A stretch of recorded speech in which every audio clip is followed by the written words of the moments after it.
اور اس نے ذرا سا دھکا دے دیا۔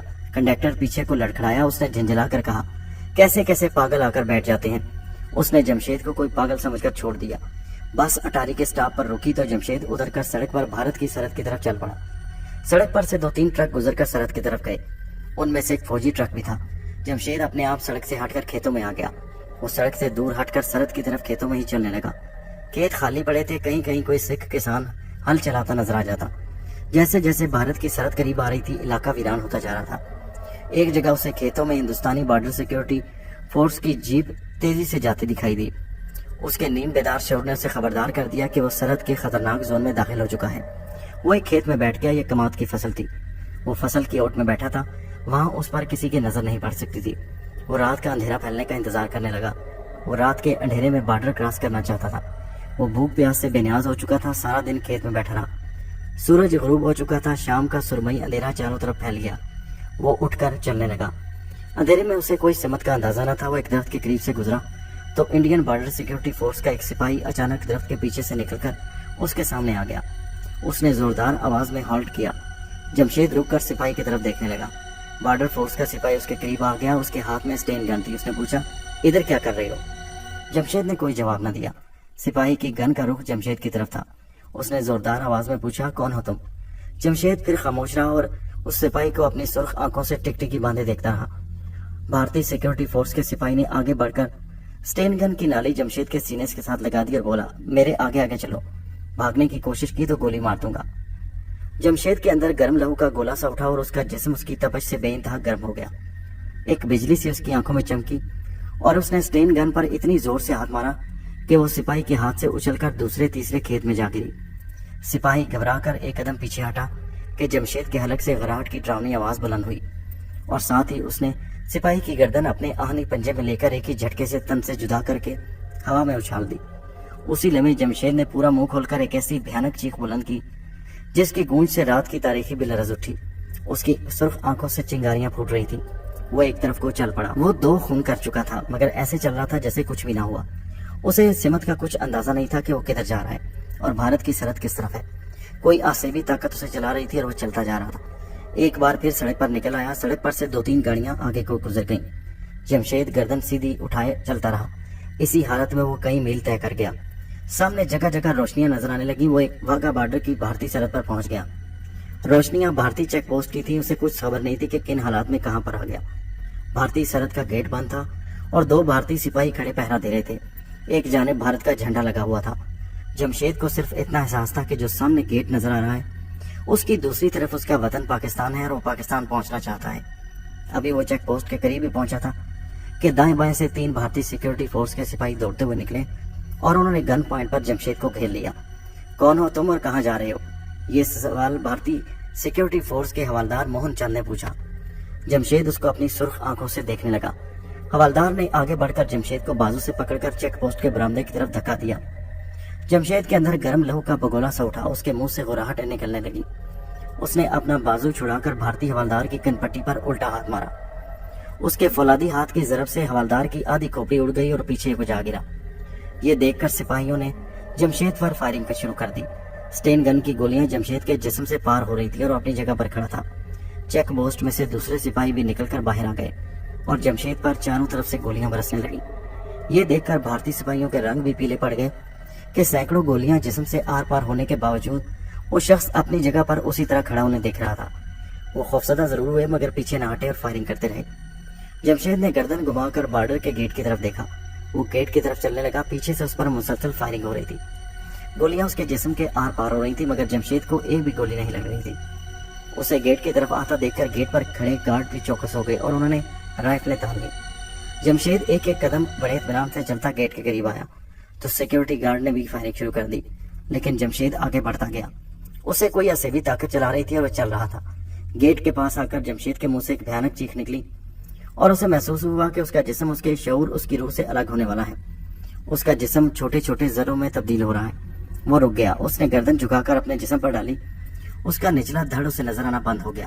صرف اپنا سینہ اور بازو ہی نظر آ رہے تھے۔ کوئی شے اس کے دماغ میں گوجدار آواز کے ساتھ گھوم رہی تھی۔ پھر اس کا اوپر والا دھڑ بھی غائب ہو گیا۔ جمشید کا شعور اور اس کے احساسات اس کا ساتھ چھوڑ چکے تھے۔ وہ جیسے کسی خلا میں گم ہو گیا۔ یہ حالت اس پر کب تک طاری رہی اس کی خبر نہیں تھی اسے۔ جب اس کے ذہن میں شعور کی حرکت بیدار ہوئی تو اس نے آنکھیں کھول کر دیکھا وہ زمین پر پڑا ہے۔ وہ آہستہ آہستہ اٹھ کر کھڑا ہو گیا۔ اس نے گردن گھما کر آس پاس نگاہ ڈالی۔ ہر طرف رات کی تاریکی چھا رہی تھی۔ اندھیرے میں اسے درخت اور کھیت صاف دکھائی دے رہے تھے۔ جس طرف اس کا منہ تھا وہ اسی طرف چلنے لگا۔ اچانک اس کی بائیں جانب سے ایک انسانی سایہ نکل کر اس کے ساتھ ساتھ چلنے لگا۔ اس نے سائے کی طرف کوئی دھیان نہ دیا۔ پراسرار انسانی سایہ فضا میں بلند ہو کر جمشید کے سر کے ساتھ گھومنے لگا۔ اسی وقت جمشید کو دور سے آتی ایک آواز سنائی دی۔ کوئی کہہ رہا تھا، دائیں جانب سڑک پر آ جاؤ، دائیں جانب سڑک پر آ جاؤ۔ جمشید اس پراسرار آواز کے حکم پر دائیں جانب مڑ گیا۔ انسانی سایہ اس کے سر کے اوپر اسی طرح گردش کر رہا تھا۔ 2-3 کھیتوں میں سے گزرنے کے بعد وہ ایک سڑک پر آ گیا۔ سامنے سے ایک آدمی چلا آ رہا تھا۔ جمشید کے کان میں پراسرار آواز نے حکم دیا، اس آدمی کی گردن تن سے جدا کر دو۔ جمشید پراسرار آواز کی سن کر سامنے سے آتے ہوئے آدمی کی طرف بڑھا۔ جب وہ قریب آیا تو جمشید نے اس کا سر تن سے جدا کرنے کے واسطے اس کی گردن کی طرف ہاتھ بڑھایا۔ ابھی اس کا ہاتھ اس آدمی سے 1 فٹ کے فاصلے پر تھا کہ جمشید کو بجلی کا شدید جھٹکا لگا اور وہ لڑکھڑا گیا۔ سامنے سے آنے والے آدمی نے حیرت زدہ آنکھوں سے جمشید کی طرف دیکھا اور ڈر کر بھاگ اٹھا۔ اس وقت جمشید کے سر پر گردش کرتا سایہ بھی غائب ہو گیا۔ جمشید سنبھل کر پھر چڑھ پڑا۔ پراسرار سایہ دوبارہ نمودار ہو کر اس کے سر کے اوپر گھومنے لگا۔ اسے پراسرار آواز آئی، آگے بستی ہے، بستی کے پہلے مکان میں جا کر وہاں سوئے ہوئے مرد بچوں عورتوں کی گردنیں کاٹ ڈالو۔ جمشید ذرا آگے بڑھا تو اسے چند ایک مکان نظر آئی۔ ایک چھوٹی سی بستی تھی۔ وہ بستی کے پہلے مکان کے دروازے کے سامنے آ کر رک گیا۔ مکان کا دروازہ بند تھا۔ اس نے ایک ہی ضرب سے مکان کے دروازے کو توڑنے کے لیے ہاتھ اوپر اٹھایا ہی تھا کہ اسے ایک بار پھر ویسے ہی بجلی کا شدید جھٹکا لگا اور وہ لڑکھڑا گیا۔ اس نے دوسری بار دروازے کو توڑنا چاہا اور اس بار اسے پہلے سے زیادہ شدید جھٹکا لگا اور وہ پیچھے گر پڑا۔ اس نے دیکھا کہ پراسرار انسانی سایہ اسے 10 قدم دور ہٹ کر کھڑا تھا۔ جمشید کو معلوم نہ ہو سکا کہ پہلے جس آدمی پر اس نے حملہ کیا تھا وہ مسلمان تھا اور اس مکان کے مکین بھی مسلمان تھے، اور کسی مسلمان پر یا کسی مسلمان کے مکان پر خونی آسیب کے آسیبی سائے کا منتر نہیں چل سکتا۔ ابھی جمشید کا شعور دبا ہوا تھا۔ وہ یہ معلوم نہیں کر سکتا تھا کہ کسی بھی کلمہ گو مسلمان پر آسیب کا اثر نہیں ہو سکتا۔ ہر مسلمان اللہ پاک کی رحمت کے سائے میں ہوتا ہے۔ جمشید اٹھ کر کھڑا ہو گیا اور بستی کے دوسرے مکان کی طرف بڑھا۔ اس مکان کے بند دروازے پر بھی ویسا ہی شدید جھٹکا لگا۔ تب جمشید نے بستی سے منہ موڑ لیا اور کھیتوں کی طرف آ گیا۔ خونی آسیب کا سایہ ایک بار پھر اس کے سر پر گھومنے لگا۔ جمشید کو چلتے چلتے پراسرار آواز سنائی دی، کس طرف جا رہے ہو؟ اس طرف مت جاؤ، اس طرف مت جاؤ۔ مگر اب جمشید کے اندر ایک اور خفیہ طاقت بیدار ہو چکی تھی، اور یہ طاقت اس کے ایمان کی طاقت تھی۔ اس نے آسیبی آواز پر کوئی توجہ نہ دی اور کھیتوں میں چلتے ہوئے اپنا رخ ایک دوسری بستی کی طرف کر لیا، جس کی 2-3 جھلملاتی روشنیاں اس کو دکھائی دینے لگیں۔ آسیبی سایہ اس کے سر سے اتر کر سامنے آ گیا۔ جمشید کو سامنے سے دھکا لگا، جیسے کوئی اسے دوسری بستی کی طرف جانے سے روک رہا ہو، لیکن کوئی دوسری طاقت اسے آگے ہی آگے لیے جا رہی تھی، یہاں تک کہ وہ دوسری بستی میں داخل ہو گیا۔ بستی کے شروع میں ہی ایک جانب درختوں میں کوٹلی کے باہر چھوٹا سا بلب روشن تھا۔ جمشید کے قدم اپنے آپ اس کوٹلی کی طرف مڑ گئے۔ آسیبی سایہ اس کے سامنے سے ہٹ کر اس کے پیچھے آ گیا۔ جمشید کو کوئی طاقت پیچھے کی طرف کھینچنے لگی، مگر وہ رکا نہیں۔ دوسری طاقت زیادہ زبردست تھی، وہ کوٹلی کے پاس لے آئی۔ آسیبی سایہ ایک دم سے جمشید کے سامنے آ کر اپنی اصلی بدرو کی شکل میں ظاہر ہو گیا۔ بدرو نے جمشید کو اپنے دونوں بازوؤں میں جکڑنے کے لیے بازو جمشید کی طرف بڑھائے۔ جمشید نے اپنا فولادی پنجہ آگے بڑھا کر بدرو کی گردن کو دبوچ لیا۔ بدرو کے حلق سے بھیانک چیخ بلند ہوئی۔ جمشید نے اسے گردن سے پکڑ کر زمین سے 2 فٹ اوپر اٹھا لیا اور پھر زبردست جھٹکا دیا۔ بدرو کا ڈراؤنا سر اس کے جسم سے الگ ہو کر جمشید کے ہاتھ میں آ گیا۔ بدرو کا جسم شعلہ بن کر جلنے لگا۔ پھر بدرو کے سر کو بھی آگ لگ گئی۔ آگ کے شعلے بدرو کے سر کو جلا رہے تھے، مگر جمشید کا ہاتھ ان شعلوں سے محفوظ تھا۔ جب بدرو کا ڈراؤنا منحوس سر جل کر راکھ ہو گیا تو جمشید نے اپنا ہاتھ نیچے کر لیا، اسے ایک چکر سے آیا اور وہ بے ہوش ہو کر زمین پر گر پڑا۔ اسی وقت کوٹلی کا دروازہ کھلا اور اندر سے وہی نورانی صورت والا روشن ضمیر بزرگ نمودار ہوا، جس نے جمشید سے جدا ہوتے وقت اسے کہا تھا کہ یہ تمہارے گناؤنی گناہوں کی سزا کا آخری مرحلہ ہے۔ اس کے بعد اگر تم نے گناہوں سے توبہ کر لی اور اس عہد پر قائم رہے تو پھر خدا تمہارے دوسرے گناہوں کو بھی معاف کر دے گا، اور پھر تم ایسے ہو جاؤ گے جیسے تم نے کبھی کوئی گناہ نہیں کیا۔ روشن ضمیر بزرگ نے جھک کر جمشید کے ماتھے پر شہادت کی انگلی رکھ کر کلمہ شریف پڑھا اور کہا، اٹھو بیٹا، بچانے والے نے تمہیں بچا لیا ہے۔ جمشید نے آنکھیں کھول دی، اپنے اوپر جھکے ہوئے روشن ضمیر بزرگ کے نورانی چہرے کو دیکھا تو بے اختیار کلمہ پاک کا ورد کرنے لگا اور کلمہ پڑھتے پڑھتے اٹھ کھڑا ہوا۔ جمشید بالکل پہلے جیسا نارمل انسان بن چکا تھا۔ اس کے دل و دماغ پر وہی نورانی کیفیات طاری ہو گئی جو اس وقت طاری ہوئی جب اس نے روشن ضمیر بزرگ کے ہاتھ پر اسلام قبول کیا تھا اور جادو ٹونا اور آتش پرستی سے توبہ کر لی تھی۔ بزرگ نے جمشید کا بازو تھاما اور اسے کوٹلی میں لے گئے۔ کوٹلی میں روشنی ہی روشنی تھی کوٹلی کی فضا خوشبوؤں سے مہک رہی تھی۔ زمین پر سادہ سی دری بچھی ہوئی تھی۔ بزرگ نے جمشید کو دری پر اپنے سامنے بٹھا لیا اور فرمایا، بیٹا، تمہارے بعض سنگین گناہوں کی سزا کا آخری مرحلہ بھی کٹ گیا ہے۔ تم خوش نصیب ہو کہ تمہیں تمہارے گنونے گناہوں کی سزا دنیا میں ہی مل گئی۔ آج سے تم اگر سچے دل سے عہد کرو کہ آئندہ سے تم کوئی گناہ نہیں کرو گے اور نیک پاک اور بلند کردار والے صاحب ایمان مسلمان کی زندگی بسر کرو گے اور اللہ کے احکامات کی پابندی کرو گے تو اللہ تعالیٰ غفور الرحیم ہے، وہ تمہارے دوسرے چھوٹے گناہوں کو معاف کر دے گا۔ جمشید پر رکت طاری تھی، اس کی آنکھوں میں آنسو تھے، اس کے ہونٹ خشیت الہی سے کب کب آ رہے تھے۔ اس نے رکت بھرے آواز میں کہا، میں خدا کے حضور سچے دل سے عہد کرتا ہوں کہ آج کے بعد کبھی کوئی گناہ نہیں کروں گا۔ اسلام نے جن چیزوں سے روکا ہے میں ان کے قریب بھی نہیں جاؤں گا، کسی برے خیال کو دل میں نہیں آنے دوں گا، اپنے وطن پاکستان سے محبت کروں گا اور ہمیشہ اللہ پاک اور نبی پاک صلی اللہ علیہ وآلہ وسلم کے دکھائے ہوئے سچے راستوں پر چلوں گا۔